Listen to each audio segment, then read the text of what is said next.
This is Anna Williams with a short video tutorial looking at the Pseudo Color Exposure Control on 3D Studio Max. So this is quite useful when we're looking at sun studies.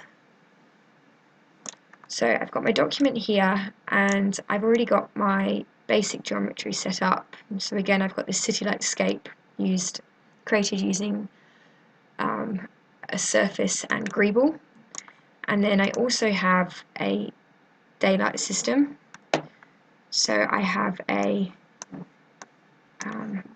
Mr. Sun that is set in Melbourne at 3 PM in the afternoon. So I've done that just so the sun isn't directly overhead and it creates a few more shadows. And the multiplier is set on 1 because there is only one sun in the scene at the moment. So from here, when we want to look at the Pseudo Color Exposure charts, we click the top rendering view and go down to Environment. This window then pops up here. Sorry, so before I begin, just confirming that my view is set on realistic. So if it's set on shaded, then the pseudo will not come up on your screen. So we want to change that to realistic. So back in the Environment and Effects window, go to Exposure Control. And at the moment there is no exposure control. We want to change this to Pseudo Color Exposure Control. So if we click Render Preview here, we will actually have a little preview of it in this document. It may take my screen here a few moments to catch up, so this is usually quite a slow process,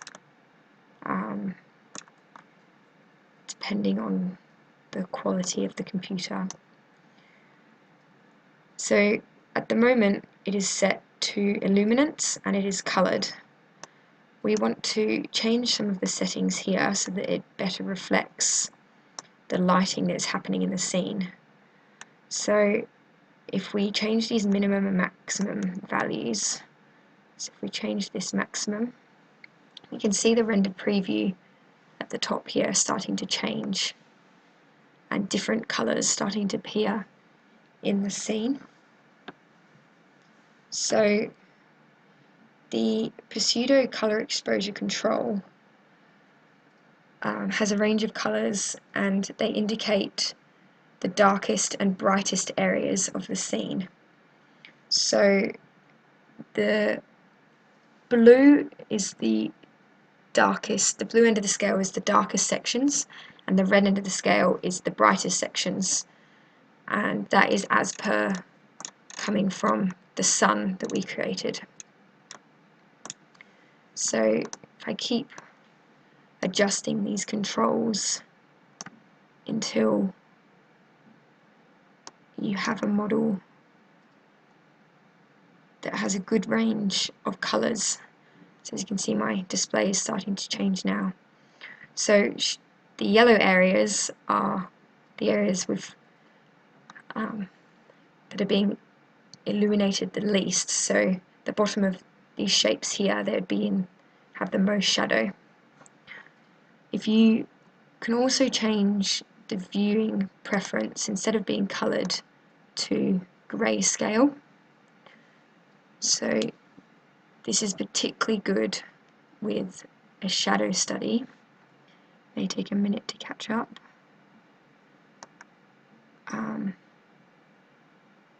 As you can see, particularly the deepest areas, so the blackest and darkest areas, are the areas in the model which have the most shadow, and then the lightest and whitest areas have the least amount of shadow during the day.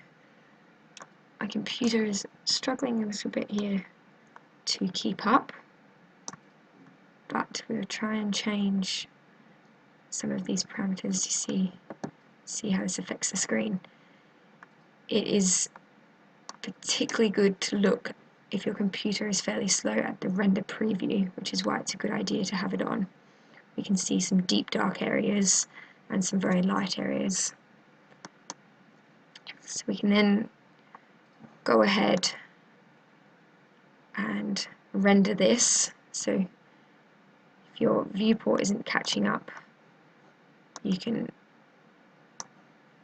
have a look at this render preview in a larger scale by rendering it. And as we can see, got a lot of dark areas, and then the tops of these shapes where the sun hits the most are extremely light. So this is a very good indicator when doing a sun shadow study. Thank you.